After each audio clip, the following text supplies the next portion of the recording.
Hi, everybody. Have you ever heard about game-changing technologies? Game-changing, big word, but sometime when you have something extremely new and different that nobody has ever thought of before, it can take many, many years. That's the case with the episode of today, where you learn about a technology called Electro Sintering. I have invited an old friend in the field of powder metallurgy, Alessandro Fais, to talk about his invention and what he has developed over the last years. So enjoy this episode. It is very interesting. Hi, Alessandro. Hello, Peter. Thank you for joining the podcast on everyday metallurgy. Thank you for having me here. It's really a pleasure and an honor, to be honest. With the people that you have on board, I'm really honored, humbled. Thank you. Thank you. Alessandro, you have a very special process on your hand. You have developed a way to manufacture material that, in fact, is impossible to manufacture. Can you give some insight to first your own background and then your company and what it is you're doing? Yeah, sure. So, to make it very short, because it's actually about being short, the whole trick, we consolidate in a novel way by combining a mechanical pressure and an electric current in a very short time. And by very short, I mean a single pulse that lasts 30 milliseconds. So extremely short. And by doing so, because of the time, we are bypassing conventional thermodynamics and avoiding long-range diffusion. Big words to say that we do not look at the phase diagrams, the ones that almost everybody knows that has some insight into engineering and materials. And we can avoid looking at the phase diagrams and combine materials in powders in a novel way. So if you want to visualize it, it's actually very easy. It looks like a press and sinter, and I can even show you a video. I will show you a video of the process. It looks like a press and sinter, so you're just loading powders into a die, and then you come with an upper and lower plunger. You will visually see only the upper plunger, and then it will compress the two powders while it's applying a very high current pulse. And this current pulse can reach peaks. I mean, with our machines, we can go up to 400,000 or 500,000 amps. Okay, so very high current densities. The current density is what we use in technical terms, are 0.5 to 2 kilo amps over square millimeter. So very, very high. Yeah. And with that short pulse, the material goes from powder form to full dense materials. So an object like this, for example. This is a copper tungsten component, diameter 10 by I think 12 or 15 millimeters. Yeah. And this was consolidated in here. This is as it comes out from the machine. And it's consolidated in a very, very short time, because a conventional process would last hours. Yeah. So could you say I like the expression that when you make tensile test, there's a difference if you go slow or if you go fast. Yes. And what you do, you go super extreme fast, and as the material, all materials, they're pretty clever. But if you go so fast that materials do not recognize that they are deformed, you can deform more than you theoretically can. So I like the idea that materials are clever. Materials and physics in general is clever, likes to bypass things. How I like to visualize it here is that the currents want to pass, and thereby they create conductive paths. They force the material into creating conductive paths, and they do that by eliminating what you have in the background, which is porosity. They don't want porosity. Porosity is hindering Yeah, it's hindering current flow, and so Hmm. the currents are actually. It's not what's really happening. What's really happening is that the currents are flowing around, and by moving around, the areas nearby are heated up, and by heating up, they are actually then easier to consolidate. Mm. But the result at the end is that you have this material in which the currents are passing much better than before. So Yeah. before sintering and after sintering is completely different from powders to the sintered part. Mm. Yeah. Yeah. Alexander, you are so passionate that you Yeah. forgot to introduce yourself and the name of the You company. jumped in. Um, I'm a materials engineer. I'm Italian. I did my studies in Politecnico di Torino, so in northern part of Italy, and there during my thesis I was introduced to a technology that was called capacitor discharge welding, and it was a welding technology, Mm. and my professor had many ideas of things that could be done with this technology, but he had no idea how. Mhm. He thought they could be done, and so he introduced this technology to me and some other colleagues, and said, Mm. "Ah, with this thing you can make nano powders, you can make coatings, you can sinter things." And he had really no idea. I mean, Mhm. more of a theoretical guy. Yeah. And what I did was I developed and managed to come up with some tooling that could actually densify powders.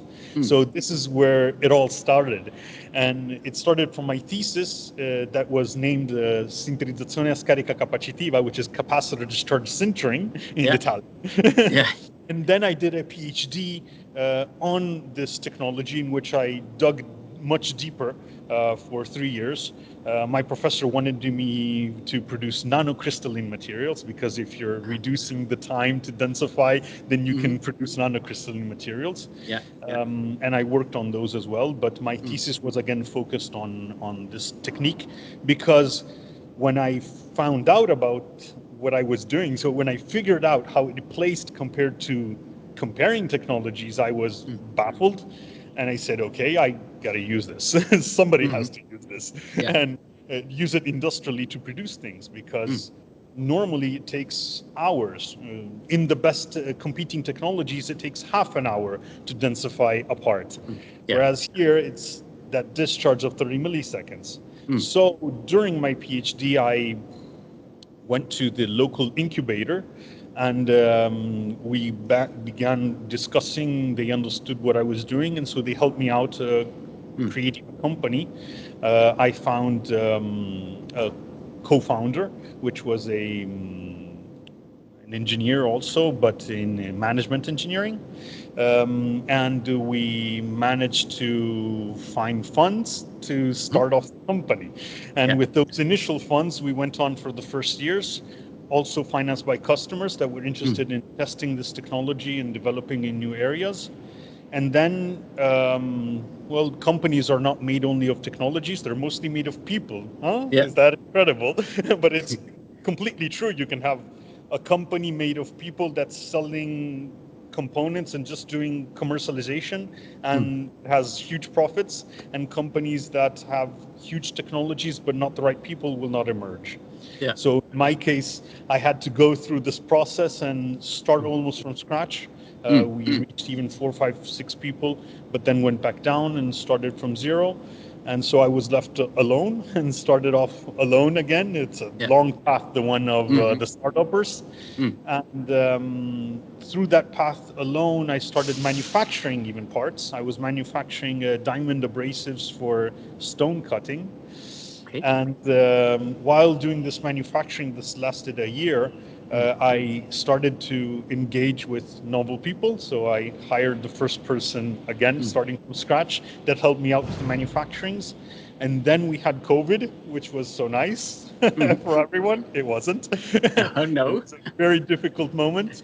Yeah. And right after COVID or during COVID, I actually found a financer in Switzerland that was extremely interested, Mm. which was where I'm standing now, because now Okay. I'm based in Switzerland, in Yeah. Canton Fribourg. and the company is part of the Nivalis Group, which is a group that is specifically investing in high-tech engineering companies to help them emerge from a Yeah. small company to a larger company. Mm. So that's why we're here in this Yeah. environment, and we'll see what we'll see further on with the machines. Perfect. If we jump a little into the technology, I Yeah. remember we met the first time. I think it was 2013 in Sweden, where you presented your technology, Yes. and I thought it was very interesting. But I also remember you presented that you could produce iron parts or copper parts, and I didn't believe in it because typically when you are sintering a steel part, uh, you have a high temperature and you have an active atmosphere. So you reduce the oxides to make the properties you want. But in your process, you don't have these. You don't have temperature. You don't have active atmosphere. Yeah. So I call it a CISO process. It's scrap in, scrap out, because you don't change anything on the chemical composition. So um, we had a talk about some materials that are stupid to put in your machine, but then we also talked about materials that could really benefit from being processed with your process. Can you elaborate a little on that? Sure. I'll try because I don't know everything, Mm, despite being almost the only person that has published on this topic and that is working on this topic. I really mm, know very little. Um, yes, it's just as you described, meaning we do not really need temperatures, or temperatures are a consequence. mm, We know that there's a current passing through the material. We know that we need to have a metal inside. mm. So, to begin tackling and understanding, we Yeah. try processing electrically conductive ceramics because there are such materials like Hmm. titanium diboride, Yeah. but it doesn't work. Whereas Uh-huh. when we have a metal or a metal composite, so a Yeah. combination of metals and ceramics, or Hmm. metals and salts, which are still ceramics, or metals and other metals, Mm. then the consolidation happens. And that's why before I talked about this, it looks like the currents want to pass through and make it happen. Yeah. Temperatures are a consequence, meaning that they heat up the tooling. We have some punches that are typically in copper alloys or tungsten alloys that are Hmm. heated up during the process, Yeah. but we convey all the currents through the powders. Mm. So everything has to pass, all the energy is dissipated. The Joule effect happens inside the powders mostly. Mm. Yeah. And this creates the consolidation. Mm. And exactly how and the mechanisms, Mm. it's really hard to say. Even the Yeah. thermodynamic calculations do not match. Mm. Meaning, if you try to convert that energy, you take voltage times current and you Yeah. integrate time and you Hmm. obtain energy. Mm. And this is energy dissipated by Joule effect inside the powders or in the tooling. Mm. And you try to, from that, to calculate the temperature with the Mm. heat capacity, you will go to temperatures that are unbelievable. They're above liquid and sometimes even above, meaning they went to vapor. And Okay. the reality is that this Yeah. doesn't happen at No. all. We're mostly in solid state. If we push the energies a lot, we Mm. do see some evidence of liquid formation. And Hmm. if we continue to increase the energy on the same system, we can go to almost full liquid. Uh-huh. So this can happen, Yeah. yes. So we can control from full solid to full liquid. Mm. Besides the outer crust, everything will be full liquid. The outer crust will still remain solid. Yeah, because the Okay. tooling is cool. Hmm. So there's a very high heat dissipation near the edges. And Okay. so there's not enough energy and time to Mm. go everything to liquid. I mean, Mm. if we push even more, it can go all to liquid, but then we damage all the tooling and we Yeah. Take all the tooling away, and you don't want that. No. But So, typically, what is the temperature of the parts you produce when they come out of the tool? so when they come out, they're cold. You can, in many parts, you can touch them with your hands. I'll show you the video of the copper tungsten if you want. Yeah. And so let me.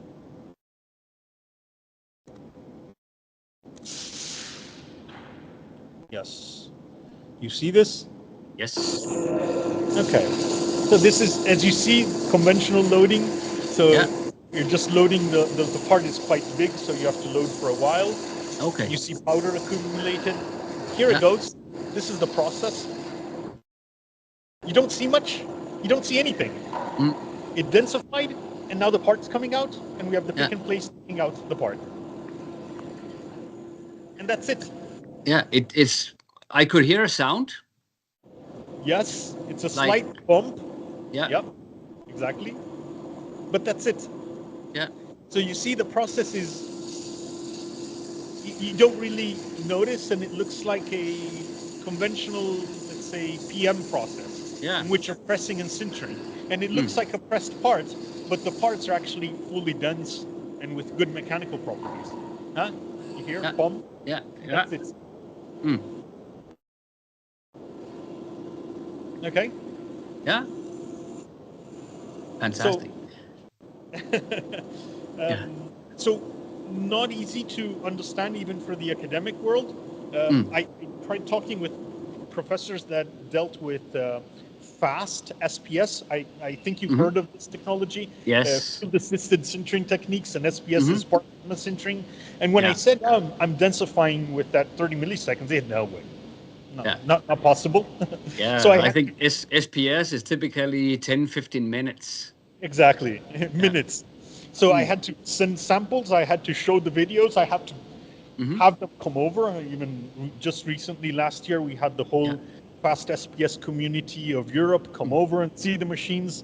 And then they really start to connect and say, whoa, Yeah. whoa, what's going on here? Yeah. Because the materials that come out are really full density with even the properties of full Mm. density. I mean, we have tensile properties. When we can densify here titanium, I mean, titanium is typically a material that is prone to oxidation a lot. You have to, Yes. when you consolidate it in a conventional oven, you need all sorts of protective Yeah. atmospheres. It's awful to cinder it. Yeah, you Uh, need to use I hydro. have. Yeah. I've tried to cinder in a furnace where we used to have stainless steel. And when you have stainless, you have chromium, and chromium kind of condensates on the inner walls of the furnace. When you put titanium in, you create an equilibrium with the atmosphere, and chromium comes out. Ah, And then chromium, as a surface on titanium parts, makes them dark, black. So, yeah. if we center titanium in stainless steel furnaces, we make black parts. So this is what you're mentioning is very interesting because the nice thing about this machine, which is Mm. this one back here, Yeah. is the fact that we can actually jump from one material to the other without any problem Yeah. because there's no environment around. There's Mm. no the tooling is the same. So with the same tooling, we can consolidate copper tungsten or titanium. So it makes us very flexible and versatile, and we can jump from one market to the other. And even our idea is actually to create a small fab that in which we can jump from one sector to the other that easily. Mm. Yeah. Yeah. Yeah. So Yeah. Alessandro, you also said that you would show us a little around in your factory. yes, I will. I will. So let me jump now to my phone. Yeah. So I'll join through my phone, and we'll show a bit. Mm. So this is our machine. This is our newest machine. Yes. Compared to the previous generation, this is I'd say a fully automatic machine with a robot also to Hmm. take out the parts. Yeah. Now we have a thermal camera because, as mentioning before, we were monitoring the temperature of the tooling Yeah. while it was working. This is a 32-ton, 160 kilojoule machine. Okay. Okay, so it's compared to the previous one, which was the first and only Electro Sinter Forging machine. That one was a 12-ton, 120 kilojoule. Back then, actually, it was a 90 kilojoule. The kilojoules are the amount of energy that we store in a capacitor bank, because we have a capacitor bank that we discharge. Yeah. So, and how does that capacitor bank look?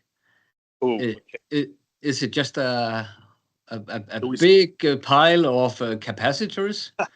No. This is an industrial machine, and it's ready to manufacture. We're going around the machine now. So here is where we have the transformers all on the back. Here is where we have the capacitors. These are the capacitor banks. You can see here it loads up to 3.3 kilovolts. Wow. They're fully loaded. Okay, so they're on one side and on the other. We have two sides of capacitors. Okay. So pretty large amount of energy you can store there. Yeah, not as much as technologies like a railgun, but still quite a large amount. Yeah. And here on the back, you see a lot of copper. Those are the connectors of the transformers. The transformers are behind that, and we have then some flexible connectors that bring the energy up to this frontal part. Yeah. We call this a secondary circuit, and this is where the magic happens and where we consolidate. Yeah. And the tooling, you said that was made with a copper tungsten alloy. What about the mold itself? We won't discuss that much. Yeah, I hope. I will say that we're using ceramic materials. Yes, we have different types of ceramics that we use. Yeah. We do not use steel dies. The die technology is one of the critical core competences that we have, and that allows us to manufacture. So one of the big advantage of this technique is that when we consolidate, the material is heated up and forced into the die, but then it cools very rapidly, and so it shrinks, and so we have no extraction forces. And so no wear on the die. We can do thousands of parts without any wear. Yeah. So this Okay. is very, very useful, and we have once you have everything settled and the tooling is well fine-tuned, you have minimal wear, and the tooling will last a lifetime. For the punches, we tend to use copper alloys. Sometimes we have composite punches that have copper and tungsten, copper and molybdenum, or we use integral tungsten alloys. Okay. Yeah, it looks pretty hefty. But if these copper boost bars, they should be able to carry what was it, 400,000 amps? Yes, up to 400,000. You can see parts. Yeah. Okay. Lot of parts. Naturally. I mean, we have to use the technology to manufacture things. And here we are equipped with a metallurgical lab to check the samples. So we have an optical microscope, we have an XRD, we have a hardness tester, we have all the way to prepare the metallurgical samples. We have a pycnometer, so we can check the quality and also fine tune and develop the new materials. Yeah. The old machine. So this is the first generation machine, for example. Yeah. This is the old, we call this one the P1, and that one's the P2. It was the first generation, again, derived from a press. And here you can actually see the transformers because they're on the two sides. Okay. And these are part of the transformers. Here, we go to 3,000 volts that come here. And then on secondary circuit down here, we go down to less than 40 volts. Yeah. Yeah. So this machine has been working for more than 10 years now. Okay. Then traditionally, when you make powder metal, you can make complex shapes. You can make multi-level layers. Is it also possible with your process to make several levels, or is it only one level? So currently we're at single level. And the only thing that we can do is, let me see if I have some rapid examples for you. I think I can find something. Yeah, I asked this question about complexity to Alexander because I know that it is difficult, especially when you have this movement of compaction or movement of the powder during the process, and if you want to discharge your energy, because if you look in my background, you can see this is a traditional multi-level tool. We have two different punches at the bottom, and the blue is the die. In fact, we have three because when you fill it, you can see here that the position of the lower punches and the middle core. And then when we compact, you can see that they move individually compared to each other. And finally, when we inject, the entire component is pushed out. So you can see here, this has one, two, three, four levels. Um, that is not really possible to do in an electroforge sintering process. So I was a bit tricky when I asked him that question, but maybe he had found a solution that I had not heard of before. So it was pretty fair to ask it, I think. Don't you agree? Let's hear what Alexander says about this complexity of the geometry. We have things around. You can do things with a shape on the die Okay. rather than on the die on the punch, and it Mm. will produce the shape. Yeah. It's not something that we insist much on, to be honest. Mm. We're looking more at functionalizing materials and creating novel materials rather than Yes. complex shapes. I Yeah. think that the world of complex shapes nowadays is more on additive and additive manufacturing. You can create Mm. much more complexity than here. Yeah. What we do here, though, is we do have here is very fine surface finish. So the parts come out with an RA that is quite low. It can Hmm. go even down to extreme levels at zero point 0.0 something Mm. of RA on the upper and the lateral surfaces. Yeah. So the parts come in also very net shape, Mm. that they would have a tolerance of 6 to 8 microns on the outer surface, Okay. which is extremely tight, Yeah, which that's that pretty then nice. don't need to grind them. Mm. You could, for example, press fit them or even fit them with very tight tolerance, Yeah. which is an advantage even on single small simple shapes. This is still an advantage. Mm. Think about again the topic of magnets and electric motors, and you're making a cylinder, and that cylinder has a tight tolerance, so you can mount it very easily. Yeah. Yeah. And now you said the magic word. You just turned me on. You said magnets Yeah, because I know that you're also playing with the magnetic materials. yeah, Yeah. Can you share your findings on magnets with us? sure. So what we can do? Ah, no, don't worry. Um, what we have managed to do. Mm. Uh, when I talked before, and we talked about the fact that we can combine materials in a different way. We can combine the properties of magnetic materials like neodymium iron boron with the properties of a metal like aluminum or like Hmm. titanium.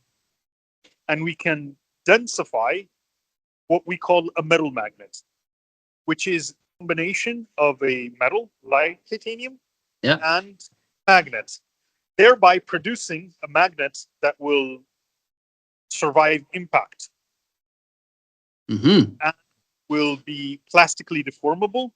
It can be machinable. So, for example, here we have a magnet that has been threaded, Aha. and after consolidation, Yeah.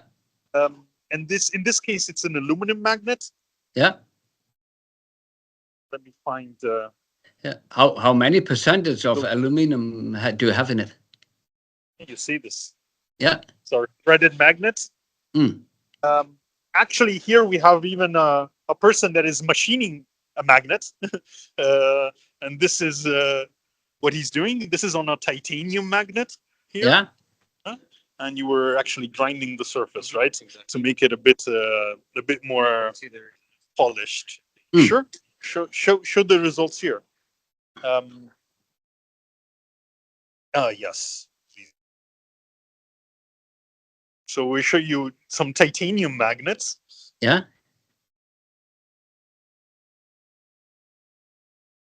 Okay. Yeah.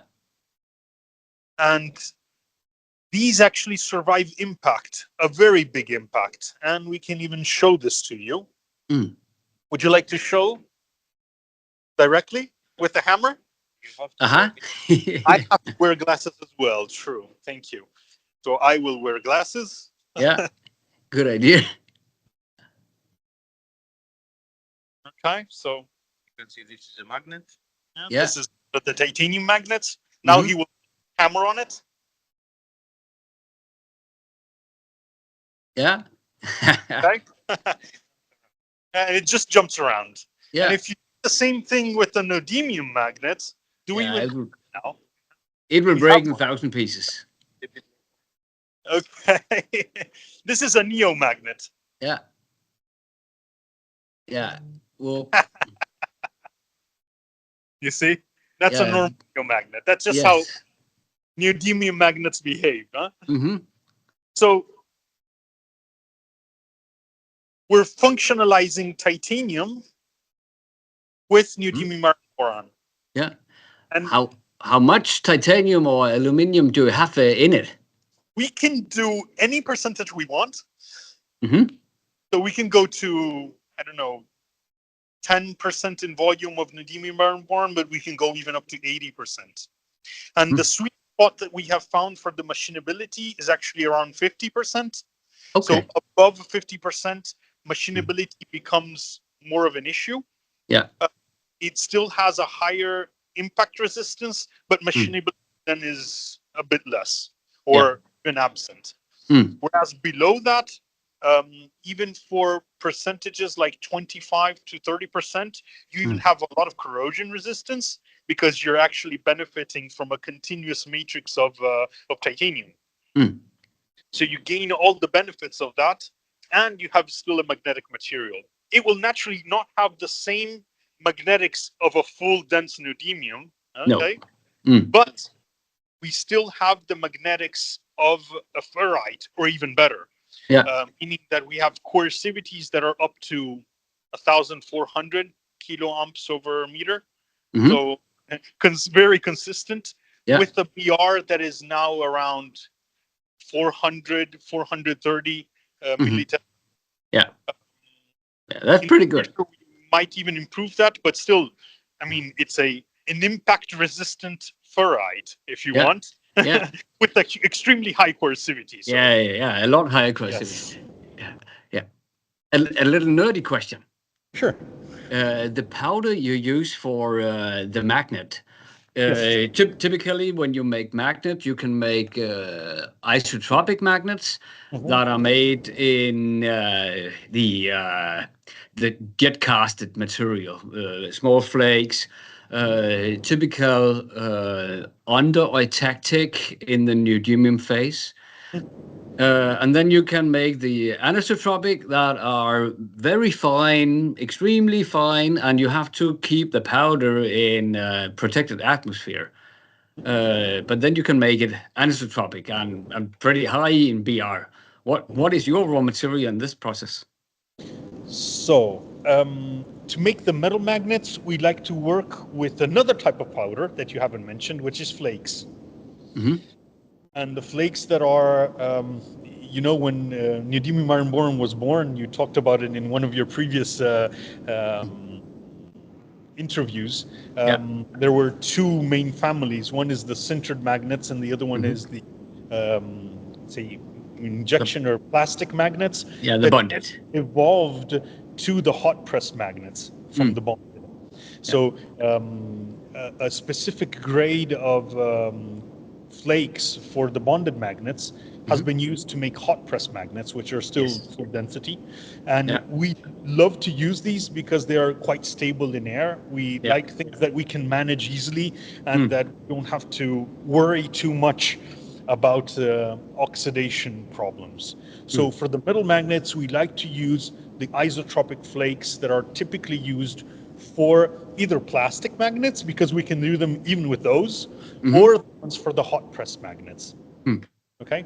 Yeah. We don't like to use the extremely fine, just because the extremely fine that are used for the sintered magnets will burn in air Yeah.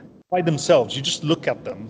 Even Yeah. there, they will burn. So you have to work with a protective atmosphere for everything.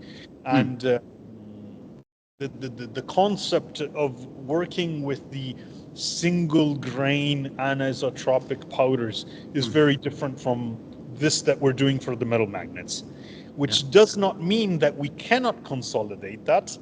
It means that we're doing, for the metal magnets, we prefer the flakes. Yeah. Those flakes that you typically use for this high temperature back extrusion, they are aligned by the deformation process.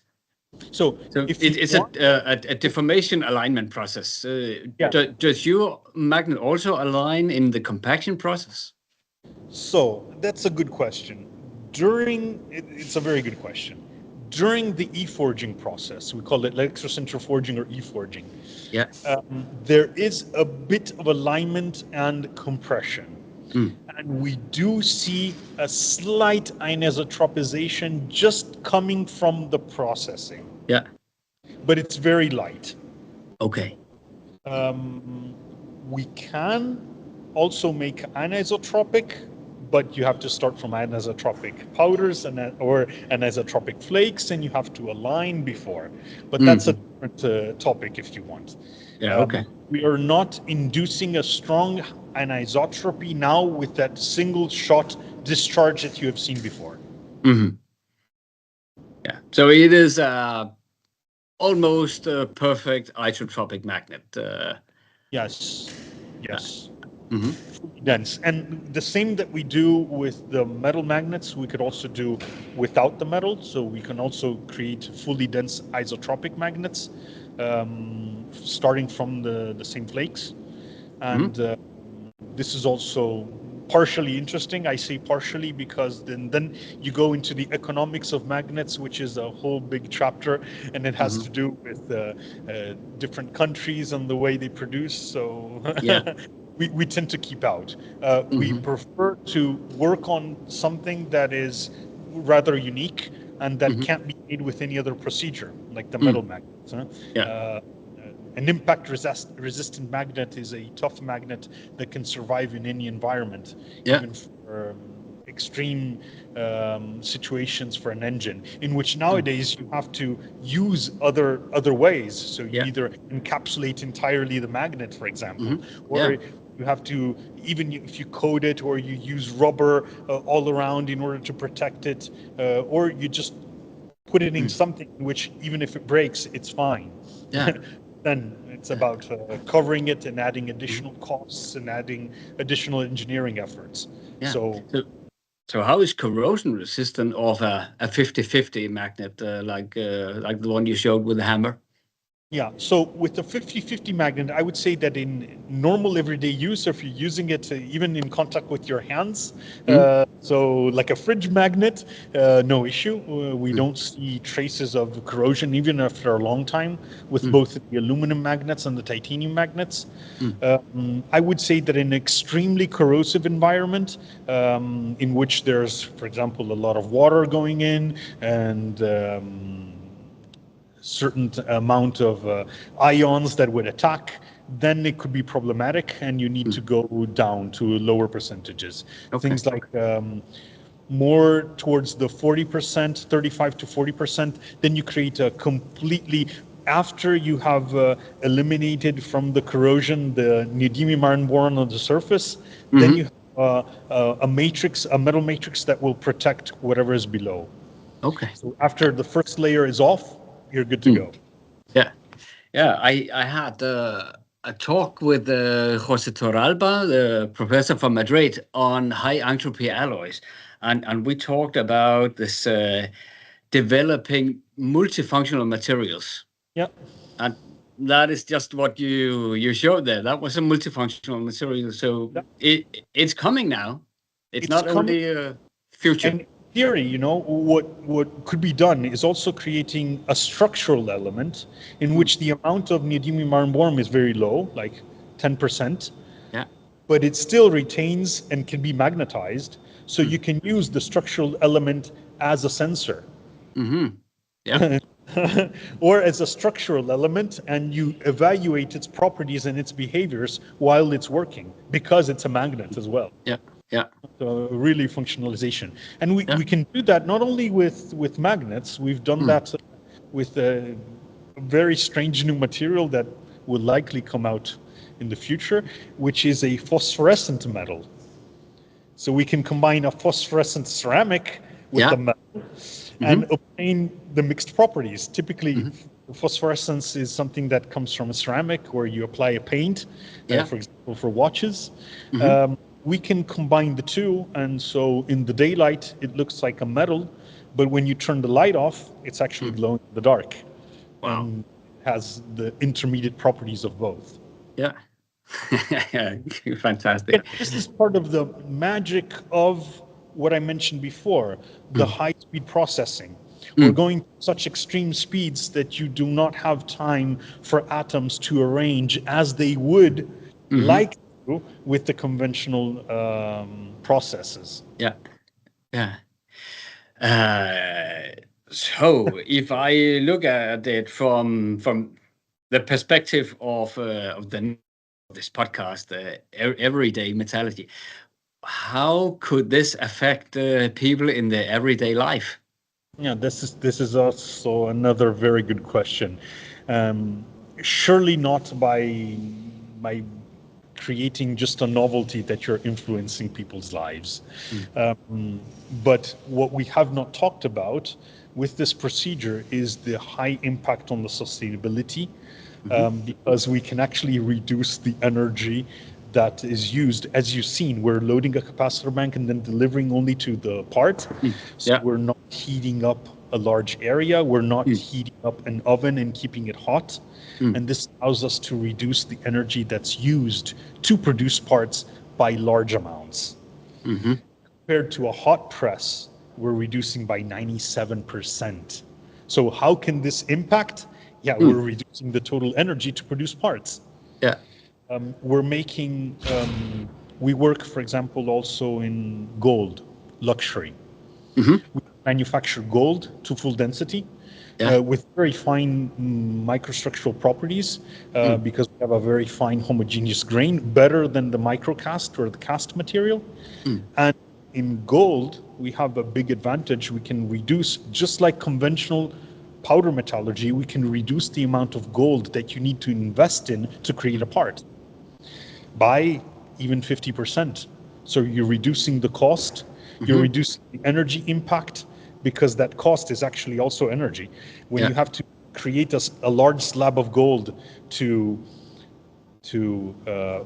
fine blank parts, and then you have to recycle all that gold, you're using up energy. Yeah.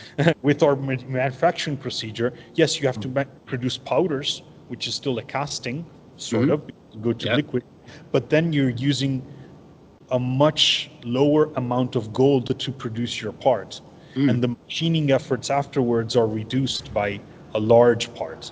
So we can reduce the manufacturing of gold parts by the costs by around 40 to 60% even.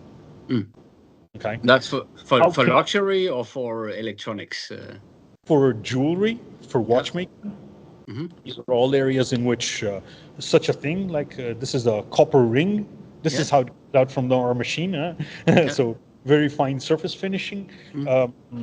To make such a part, as long as it's round, for example, it's quite easy, relatively easy to do a continuous cast in gold.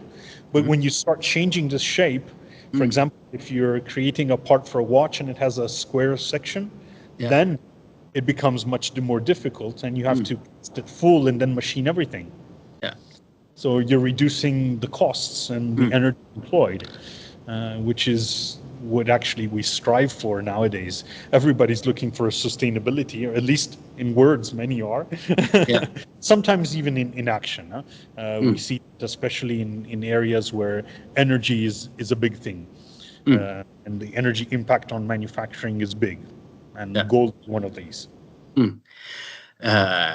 And then I also think you mentioned some of these alloys that are very difficult to manufacture, where you have a combination of low melting alloy and a very high melting alloy.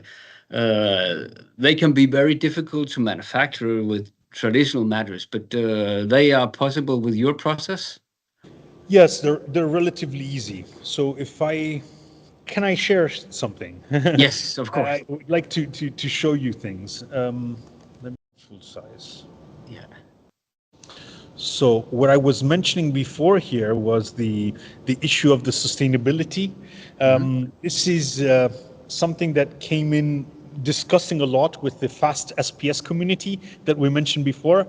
We collected a lot of data, and I have, if you want, all the references for this, to check the different technologies and how they have energy consumption in kilowatt hours over kilogram of material produced compared to material yield, to check where we stand. Yeah.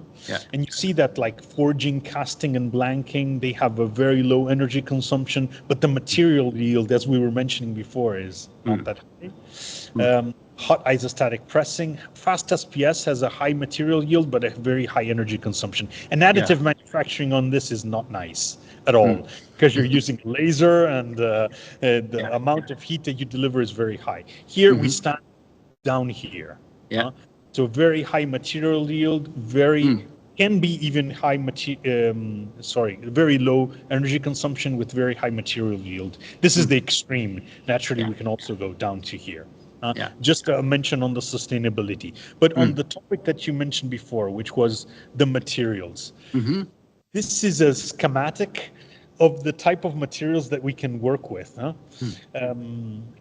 So any sort of metal can be densified. All the intermetallics that we tried in the past worked. So even nitinol, this is a nickel Yeah. titanium You can metallics. make it as a memory metal. Yeah. Yes, we can.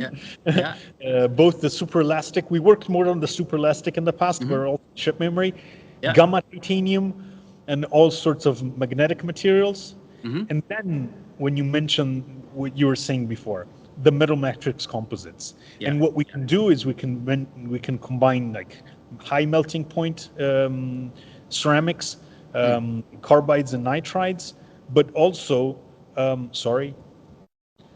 oxides, salts, in some cases even polymers,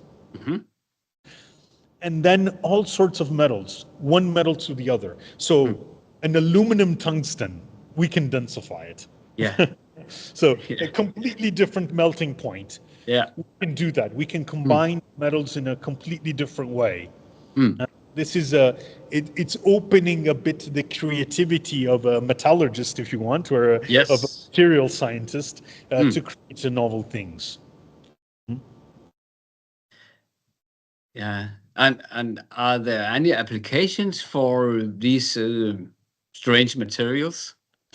So for the strange materials, it's harder, and this is the phosphorescent composite I was talking to you about before. Yeah. And this is the composite inside. You can see the microstructure, and the black part is actually the phosphorescent ceramic. So the metal and the ceramic. Yeah. This is another great question. Are there any applications? When you introduce a completely novel material, nobody knows about it. The whole world doesn't know about it. So can there be applications? Not really, because nobody knows. Yeah. So either you have designed the material for the application, which sometimes is the case, or you have to look for these applications. Yeah. And for the metal magnets, it's one of the areas in which we're actually exploring and reaching out to whoever uses magnets for all sorts of applications, like even in furniture. They're very easy to mount because you can hammer on them. on all sorts of fixtures. They're very easy to handle. The cost of a magnet is relatively low, so it's of little importance. But when you buy the normal neodymium iron boron and you try to fix it, and half of them break because they're just too fragile, then you just spend a little bit more and you use a metal magnet, and this will never happen. So there are areas of application in which we can introduce all these. Another possibility that we're still looking into for the novel metal magnet is sensors. Again, because in very difficult environments, when you have a lot of vibrations, a normal magnet will not survive. It will just break up. So these are two applications that are two possible applications that we are digging into for the novel materials. For the phosphorescent metal, instead, it's watchmaking very easily. Just like the phosphorescent paint, instead of that, you can create a phosphorescent component directly that looks like a metal and then glows in the dark. Very easy. So maybe not a big impact for the world, but for that we can continue to use conventional materials that are processed with e-forging at very low energy, and that's the big advantage. So the copper tungsten that we talked about before, for example, this 75% tungsten, and this is used for welding. Also for electro erosion. So this is a mass market in which, again, nowadays everybody that's using this material is machining it from a large part and cutting it down. So you have to densify it with a very energetic process, and then you have to machine everything and cut everything down. We can do the net shape at low cost and low energy, and so we're reducing the environmental impact of this, and also just reducing the cost. Yeah, people at this time, as you know, are starting to leave. Yeah. Uh, I have one last question before we end the show. Are you planning to sell components, or are you planning to sell the machine? No, we have both strategies in place. We mostly focus on direct sales of parts. For many reasons. One is it takes time to teach people how to use things, and honestly, we want to go faster. So we'd like to be able to commercialize parts and sell parts, which is much faster. And people also tend to adopt a technology in a much easier way if you're already selling and successful in a business. So our main focus is to sell components. Then in areas in which we believe that it's really too long or the barriers to entry are too difficult for us, then we talk with usually key actors and players, and we discuss about licensing agreements and selling machines, which we do not produce directly. We have partners that produce these, but we are capable of combining the technologies. It's a press technology and a capacitor discharge technology, and we do the combination. And then we can deliver these machines that we use ourselves for dedicated applications. But this is something in which we're very cautious, also because our customers in some areas do not want for this technology to spread around because it's very sensitive. And so we tend to be very prudent with this approach. Yeah. And then you're not able to keep your secret on the die any longer if you are spreading it around. Yes, sure. I mean, that's something that now allows us to keep on going. When we discuss about licensing agreements, we include also some clauses on the fact that the technology has to stay inside that company in which we develop, and we're usually talking with very large companies, so big multinationals that do not want to go into those risks tend to avoid them. So yes, that's also a way to keep everything more tight and to be able to go on for a longer time. So if people want to learn more, uh, how could they get more information? Are there articles? Should they go to a Yes. conference, or should they call you directly? Oh, that's messy. No, as you probably have seen, I mean, we're connected and we know each other a while, and we don't talk too much all around because otherwise we get too much solicitation from outside.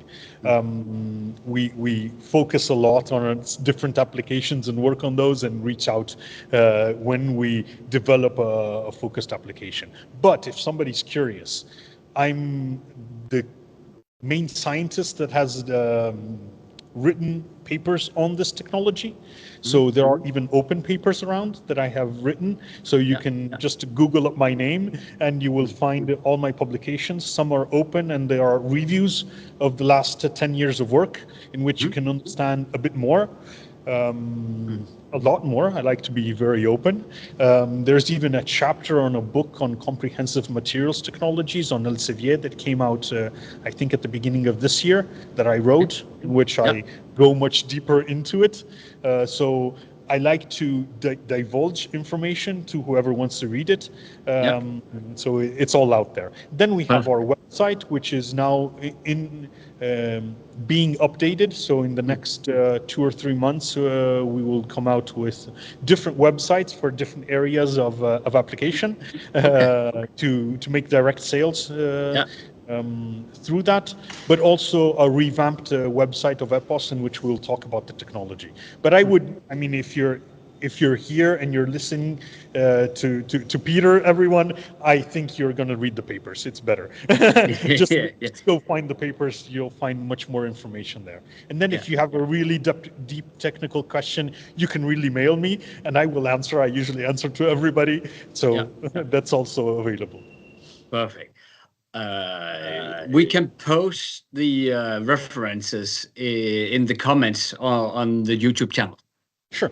That would be nice. Perfect.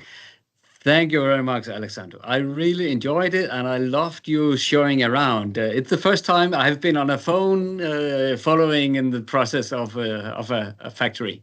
Yeah, we tried. I think it's a really small fab. You just saw 2 machines. We saw some people coming around and working. So I think it's useful to really see hands-on, have an idea of what's going on. It's just not only a lab or a person doing his own thing, and you have the feeling of what's going on, which is important. Yeah? So thank you again for this opportunity, and it was nice getting to talk to you again. So congratulations and thank you again. Thank you.